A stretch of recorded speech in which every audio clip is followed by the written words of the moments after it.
Mesdames et messieurs, merci d'être venus si nombreux pour la présentation des conclusions de la commission d'enquête sur l'utilisation des aides publiques aux grandes entreprises et à leurs sous-traitants, que j'ai l'honneur de présider et dont mon collègue Fabien Gay est le rapporteur.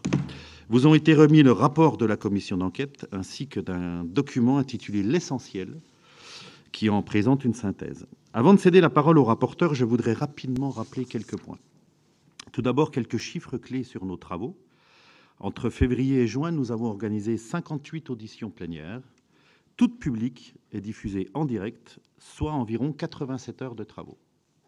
Nous avons entendu 33 dirigeants de grandes entreprises qui constituent les fleurons de l'économie française et internationale. Sans prétendre à l'exhaustivité, nous avons également entendu 2 ministres en fonction, 2 anciens ministres, 2 présidents de conseil régional, mais aussi des personnalités qualifiées, des journalistes, des économistes, des représentants des corps de contrôle, des directions générales des ministères, les partenaires sociaux et la Commission européenne. Deuxième point, alors que les commissions d'enquête font actuellement l'objet de plusieurs critiques dans les médias, je voudrais souligner que nous avons scrupuleusement respecté les règles fixées par l'ordonnance du 17 novembre 1958, ainsi que le principe du contradictoire. Les questions posées par le rapporteur aux personnes auditionnées étaient toujours argumentées, sourcées et respectueuses, comme chacun a pu le constater sur les vidéos mises en ligne. Je voudrais à cette occasion saluer le travail méticuleux du rapporteur, avec lequel, je le dis avec beaucoup de franchise, j'ai eu plaisir à échanger et à travailler depuis la création de la commission le 15 janvier dernier. Troisième point, les dirigeants des grandes entreprises auditionnées ont, à quelques exceptions près, répondu de manière transparente et précise à nos questions, en suivant vraisemblablement l'exemple de M. Florent Menegaux, président du groupe Michelin, qui avait été le premier auditionné dès le 18 mars. Quatrième point, les personnes que j'avais convoquées en ma qualité de président de la commission d'enquête n'ont pas manifesté de mauvaise volonté particulière sur la date de leur audition, à l'exception de 2 entreprises, il a fallu batailler un petit peu. Je déplore en revanche le refus de M. François Hollande, manifesté à 2 reprises, d'être entendu par la commission d'enquête sur le crédit d'impôt pour la compétitivité et l'emploi, le fameux CICE. Il a considéré que la commission pouvait, je cite, se former une opinion parfaitement documentée par l'audition des ministres compétents et des chefs d'entreprise concernés. Certes, en sa qualité d'ancien président de la République, il n'était pas soumis aux dispositions contraignantes de l'ordonnance de 58. Autrement dit, un ancien président de la République n'est pas convoqué, mais seulement invité par une commission d'enquête. Mais j'observe que M. Hollande avait accepté d'être entendu par 2 autres commissions d'enquête. Ce refus, que d'aucuns pourraient qualifier d'esquive, voire de dérobade, est fort regrettable car elle a privé nos concitoyens de ses explications sur les justifications apportées au CICE et sur le regard qu'il porte sur son bilan, alors que ce dispositif coûteux avait été au cœur de son quinquennat. Et enfin, dernier point, nos auditions ont été très suivies sur les réseaux sociaux, dans la presse, alors même que le rapporteur, les membres de la commission et moi-même, nous nous sommes astreints à une cure de silence médiatique tant que le rapport ne serait pas publié, conformément à ce que prévoit l'ordonnance de 1958 précitée. Voilà, je vous remercie encore pour votre présence. Nous aurons le temps que vous voudrez pour les échanges, les débats, à répondre à vos questions. Dans un premier temps, je vais donner la parole, bien volontiers, à notre rapporteur Fabien Gay. Merci.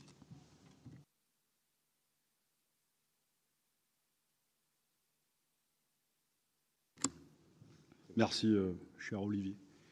Bon, bonjour à toutes et tous. D'abord, je voudrais remercier sincèrement et chaleureusement le président Rietmann. Je crois qu'on fait honneur au Parlement lorsque 2 personnes, 2 personnalités, de partis différents sont en capacité de mener des auditions de façon respectueuse, dans un dialogue permanent, dans la bonne humeur aussi, parce que je pense qu'on peut parler toujours de sujets sérieux tout en étant de bonne humeur. Et je pense que nous avons eu un débat d'intérêt général et d'intérêt public. Donc je voulais te remercier sincèrement. Je remercie aussi l'ensemble des collègues qui sont ici. Beaucoup d'entre elles et eux ont été très présents pendant les auditions et je voulais les remercier. Évidemment, remercier aussi l'administration qui a fourni un travail remarquable et j'associe Olivier à ces remerciements Et d'ailleurs, nous en redirons un mot. Et un des responsables, M. Bouquerel, qui est ici, et avec lui l'ensemble. Et puis mes équipes, évidemment personnelles, qui ont fourni un très gros travail. Et finir par dire que j'ai eu des dizaines de salariés, de syndicalistes pour préparer ces auditions. Donc je veux saluer leur engagement, là aussi, pour m'avoir donné un certain nombre d'informations qui, je crois, ont été utiles pour rechercher la vérité. Alors, quelques mots avant d'en venir aux 26 recommandations, de pourquoi le groupe communiste a demandé cette commission d'enquête, pour deux raisons. La première, c'est qu'il y avait un contexte politique, social et budgétaire très, très bouillonnant au mois de novembre dernier, lorsqu'on a imaginé déposer cette commission d'enquête que nous avons commencé au mois de janvier. Je rappelle que 2024, c'est 664 PSE qui ont été ordonnés. Ça a environ 300 000 emplois menacés ou supprimés, et notamment deux questions.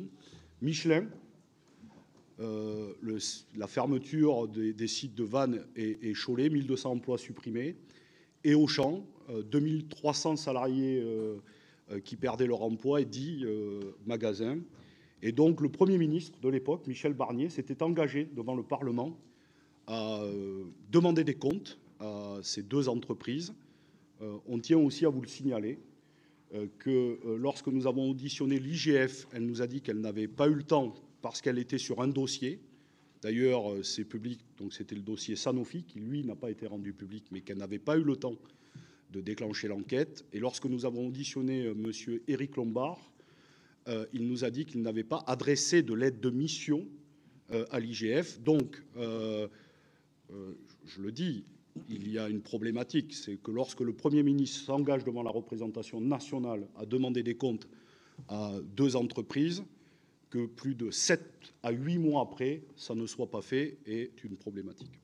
Et la deuxième chose, c'est évidemment dans un contexte budgétaire, avec nos différences et différences d'appréciation, de vote. Nous étions dans un budget extrêmement contraint pour les services publics, etc. On recherche encore 40 milliards d'économiques et nous pensons, les uns et les autres, que chaque euro dépensé doit être un euro utile à la société. Et donc, dans un contexte où il y avait parfois de l'incompréhension ou de la colère de voir des entreprises, des grandes entreprises, toucher des aides publiques, verser des dividendes, racheter des actions ou licencier, il était légitime que nous posions la question à quoi sert l'argent public par les grandes entreprises. Alors, ce que nous avons appris, peut-être pour m'en tenir à deux choses. La première, ce qui nous a stupéfait, je peux utiliser ce terme, c'est qu'il n'existe aujourd'hui aucune définition précise des aides publiques, qu'il n'y a quasi aucun tableau de suivi et d'évaluation, qu'il existe 2252 dispositifs d'aide d'État direct ou indirect, budgétaire, fiscal, classés ou déclassés, ou d'exonération de cotisations patronales, et qu'en réalité, il n'y a aucun tableau centralisateur. Donc, l'administration a été incapable de nous dire combien elle donnait, à qui et à quoi cela servait. Donc c'est un des premiers enseignements. Et d'ailleurs, je tiens à le dire, une des premiers gros travaux de cette commission d'enquête, qui sera un des points forts, c'est que pour la première fois, nous donnons un chiffre objectivé à partir des éléments que nous ont fournis les différents ministères que nous avons collectés. Je veux remercier les services du Sénat qui ont fourni un énorme travail, notamment les deux data scientists qui ont fait. Et donc pour l'année 2023, qui était notre année de référence auquel nous avons demandé, nous pouvons vous dire que l'argent public, donc les différentes aides, c'est 211 milliards d'euros. Et donc pour la première fois, il n'y a plus d'estimation, d'approximation. Je rappelle que par exemple, l'INSEE parlait d'un plancher de 70 milliards. Le président de la République, lors d'une intervention télévisée il y a quelques semaines, de 98 milliards.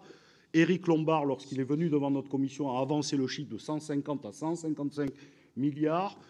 D'autres, par exemple, Mme Agnès Verdier-Moulinier parlait de 20 à 28 milliards. Des économistes parlaient de 200 milliards. Bref, je veux saluer quand même le travail de France Stratégie et des économistes du CLERC, qui sont les chiffres qui se rapprochaient le plus de celui que nous vous donnons. Donc aujourd'hui, pour la première fois, les parlementaires et l'ensemble du public peut dire que un des premiers budgets de l'État, c'est les aides publiques à travers 211 milliards. Je crois que c'est un atout et une garantie. La deuxième chose, c'est qu'il y a une grande confusion, en réalité, entre les termes éligibilité, critérisation, conditionnement, contrôle, suivi et évaluation. Il n'existe aujourd'hui pas de critères d'éligibilité, c'est-à-dire qu'on a posé la question, est-ce qu'une entreprise française qui concourt à des aides publiques respecte-t-elle la loi française? Ça n'existe pas. La deuxième chose, c'est qu'il n'y a peu ou pas de conditions pour les aides d'État demandées en contrepartie à des entreprises. Donc il est difficile de demander a posteriori à des entreprises de respecter des conditions auxquelles on ne lui a rien demandé au départ. Par contre, il faut noter que, Olivier l'a dit, les deux présidents de conseils régionaux nous ont dit que sur les aides régionales, il y avait des conditions parfois strictes, y compris de remboursement si les questions n'existaient pas. Donc là, il y a une vraie amélioration. Enfin, le contrôle existe. Le contrôle, mais se limite à un contrôle fiscal. Nous voulons saluer l'ensemble des agents de la DGFiP qui réalisent ces contrôles. Une grande entreprise est contrôlée tous les 4 ans. Et donc, le contrôle se résume à un contrôle fiscal. Enfin, il y a peu ou pas de suivi et d'évaluation, ce qui est une très grande problématique. Il existe quelques études éparses sur quelques dispositifs, mais rien ne réunissant évidemment l'ensemble. J'en viens maintenant très rapidement aux recommandations. Je tiens à resaluer que nous avons donc fait 26 recommandations que nous avons réparties en 4 grandes parties. Et je tiens à souligner que nous avons voulu rechercher ensemble un consensus et que le rapport a été adopté à l'unanimité après un débat que nous avons eu, certes légitime. Donc les 26 recommandations ont toutes été adoptées à l'unanimité, même si après chacun et chacune garde évidemment sa liberté de parole sur telle et telle question, et mes collègues y reviendront. La première, c'est un choc de transparence, avec 4 recommandations. Je crois que Olivier l'a redit. Une des questions, moi, qui m'a sensibilisé, c'est que M. Ménégo, comme M. Pouyanné, qui ont été les deux des 3 premiers, ont donné les chiffres. Je ne m'y attendais pas. Je dois une transparence totale. Et donc, ça a donné le là pour les 33 autres PDG, avec 1 ou 2 difficultés, mais ce n'est pas grave, on a réussi. Et donc, je veux saluer, d'ailleurs, leur effort. Donc, nous voulons poursuivre cet effort de transparence, d'abord en demandant à l'INSEE, maintenant que nous avons mis à jour le tableau de 211 milliards, qu'elle le tienne régulièrement, que le Haut Commissariat au plan et à la stratégie continue et publie chaque année un rapport, et peut-être, au même titre que le COR, le Conseil d'orientation des retraites, créer en son sein un observatoire des aides publiques qui pourrait regrouper chefs d'entreprise, syndicats, parlementaires, élus régionaux ou de collectivités. Enfin, une mesure auquel je tiens, puisque j'ai reçu des milliers de messages de salariés, y compris j'ai continué à me déplacer. J'étais la semaine dernière encore à Dunlop avec les salariés de l'Allier, j'étais à Sanofi sur le site d'Amélie, enfin bref, j'en ai fait beaucoup. Et je continuerai d'ailleurs à l'issue de ce rapport. Je pense que le meilleur endroit pour réaliser ce devoir de transparence est au sein même de l'entreprise. Donc nous donnons des nouvelles prérogatives au CSE. Chaque année, le montant des aides publiques doit être donné et un débat doit s'organiser au sein même de l'entreprise. La deuxième chose, c'est un choc de rationalisation. Permettez-moi, il y a 14 recommandations, je ne vais pas m'arrêter sur toutes, mais peut-être celles auxquelles nous tenons tous. Nous voulons changer la doctrine des aides publiques. Par exemple, nous posons une question en commun, est-ce qu'un projet rentable doit être accompagné? Nous ne le pensons pas. Par exemple, à l'instar de M. Pouyanné, nous proposons plutôt de favoriser les avances remboursables. Nous donnons de l'argent à une entreprise et s'il y a un retour à bonne fortune, la puissance publique retrouve ses deniers publics et nous pensons que c'est une bonne manière de faire. Enfin, les chefs d'entreprise nous demandent de la lisibilité, de la visibilité, de la stabilité. Donc nous proposons par exemple qu'il y ait des études d'impact qui soient réalisées, un test PME auquel Olivier pourra revenir parce qu'il y tient et c'est sa proposition et d'ailleurs nous voulons l'adopter. Et nous disons, dès le départ, il faut être clair. Une aide, un objectif, une condition. Et à la fin, si nous donnons de l'argent public pour l'emploi, au bout de 3 ans, c'est vérifiable, il y a eu de l'emploi maintenu, c'est bon, il y a eu de l'emploi retranché, ce n'est pas bon. On donne de l'argent pour la décarbonation, on fait la décarbonation, c'est très bien, on n'en fait pas, il faut revoir. Donc là, nous avons à progresser. Enfin, deux questions, puisque nous avons plus particulièrement vu les PGE, donc nous proposons, puisque les entreprises sont en difficulté, il y a entre 33 et 38 milliards encore, nous proposons de prolonger sur 10 ans. Enfin, le crédit d'impôt recherche, qui a beaucoup focalisé notre rapport. Nous proposons de réduire le périmètre et sur la sous-traitance, ce qui d'ailleurs la sous-traitance s'organise parfois au sein de l'Union européenne. La deuxième chose, d'exclure certaines périmètres d'activité qui n'ont pas à recourir au crédit d'impôt recherche. Enfin, nous avons vocation à ce que la recherche ensuite débouche sur de l'industrialisation et donc nous voulons un bonus pour les entreprises qui industrialisent. Par exemple, ST Microélectronique a bénéficié d'argent public pour un microprocesseur développé à Tours et l'industrialisation se réalisera en Chine. Ben nous, demain, s'ils le font en France, ils auront un bonus. Le troisième chose qui est pour moi le cœur du rapport, c'est 4 propositions autour d'un choc de responsabilisation pour recréer du lien et de la confiance entre les citoyens, les salariés et l'entreprise. La première, nous proposons que les entreprises condamnées définitivement, je le dis, pour fraude fiscale, travail illégal, discrimination systémique ou atteinte à l'environnement ne puissent plus concourir pendant 2 ans aux aides publiques. La deuxième chose, c'est que nous pensons que lorsqu'il y a une délocalisation totale ou partielle, il faut un remboursement de toutes les aides publiques sur les 2 dernières années.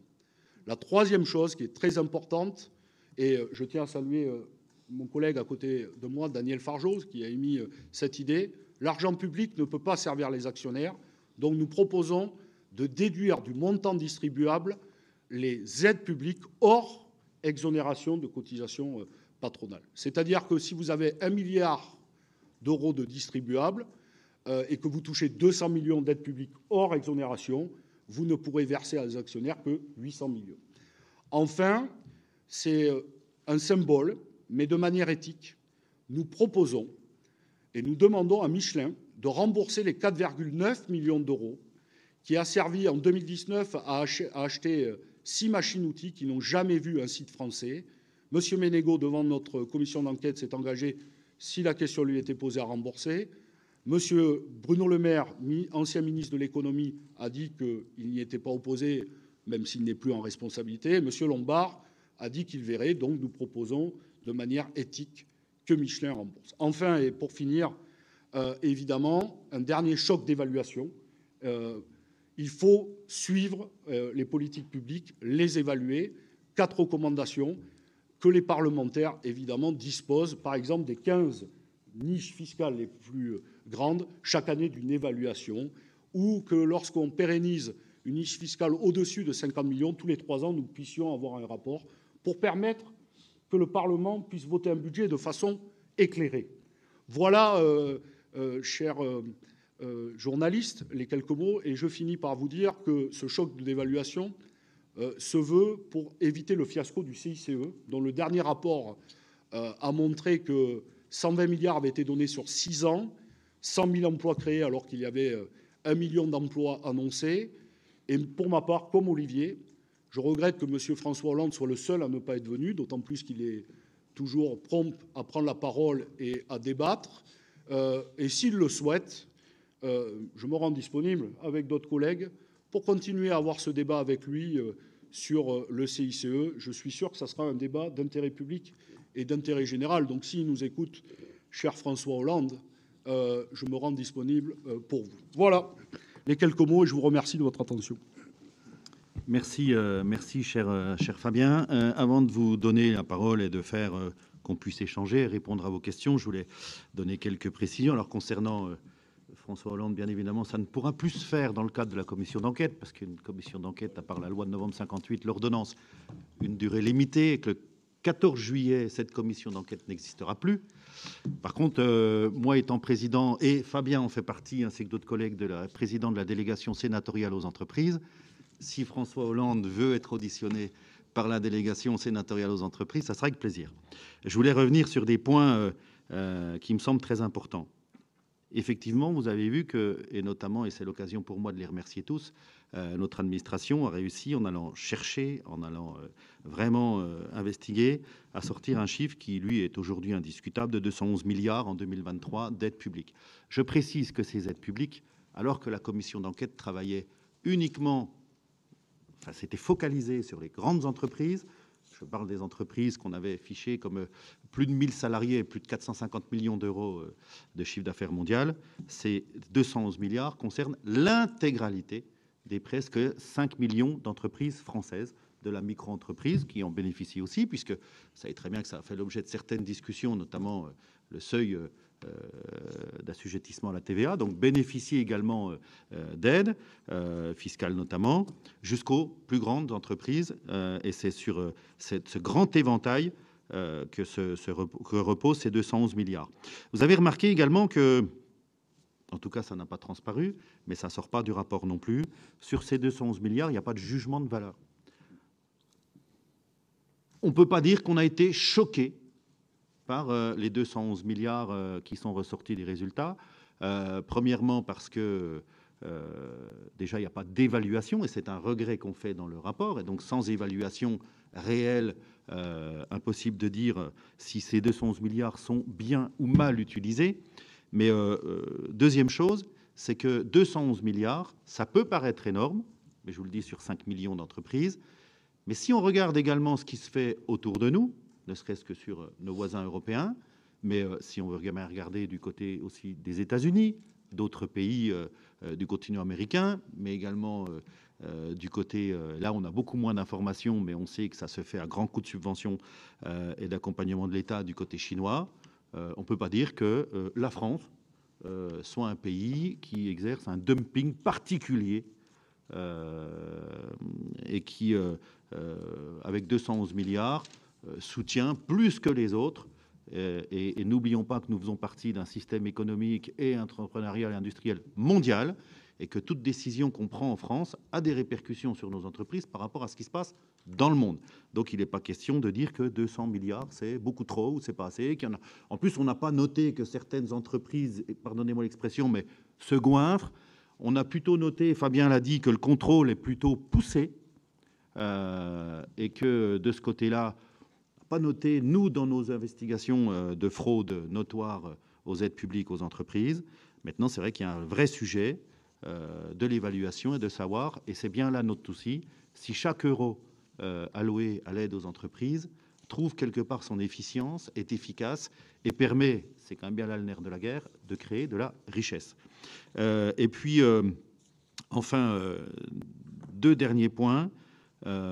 Fabien l'a dit, il est difficile aujourd'hui de réclamer de l'argent aux entreprises quand elles prennent des décisions qui vont à l'encontre d'une politique publique et de dire qu'il faut rembourser les aides dès l'instant où, dès le départ, vous ne fixez pas ces conditions dans le fait d'allouer ces aides. Ces conditions n'existent pas. Aujourd'hui, aucun dispositif dit que ces aides-là, si vous délocalisez dans l'année, dans les 2 ans, vous devrez les rembourser. Si vous ne réalisez pas les objectifs pour lesquels vous êtes engagé, vous devrez les rembourser. Ça n'existe pas. Et puis enfin, dernier point, moi je trouve l'Union européenne le fait déjà, c'est un point qu'a fait ressortir Fabien Gay, le saupoudrage. C'est-à-dire qu'on considère que dès l'instant où une aide publique est mise en place, dès l'instant où vous correspondez quelque part aux critères qui sont fixés, vous aurez droit à l'aide publique de manière plus ou moins importante. Que le dossier soit rentable ou pas avant le versement des aides publiques. J'insiste parce que c'est une préconisation que je trouve importante. L'Union européenne le pratique déjà, c'est ce qui nous a été dit dans l'audition, c'est que quand un dossier trouve sa rentabilité sans avoir besoin d'apport d'argent public, l'Union européenne ne le soutient pas à travers un apport d'aide publique. Alors bien évidemment, il ne s'agit pas de soutenir les canards boiteux et ceux qui ne trouveront jamais leur rentabilité, mais je pense qu'il y a moyen, par un bon rapport d'évaluation et un bon regard sur les dossiers, de trouver des dossiers qui ne trouveront pas leur rentabilité immédiate sans argent public, mais qui ont de vrais potentiels de rentabilité, de création de richesse, et même en rajoutant derrière qu'à retour à meilleure fortune, il peut y avoir remboursement. C'est ce que fait également l'Union européenne par le biais d'avances remboursables. Et un tout dernier point, je voulais rajouter que on peut quand même se satisfaire de la mentalité et de la vision que peuvent avoir nos grands patrons sur les aides publiques, parce qu'ils ont tous été hyper transparents, à exception près, mais aussi sur le patriotisme qui dégage de ce qu'ils ont pu nous expliquer, parce qu'une chose est sûre, c'est qu'on n'est pas les champions du monde de l'aide publique, même si elles sont assez conséquentes, et que si chacun d'entre eux voulait trouver beaucoup plus de rentabilité, verser beaucoup plus de dividendes, ce n'est pas forcément en France qu'il resterait.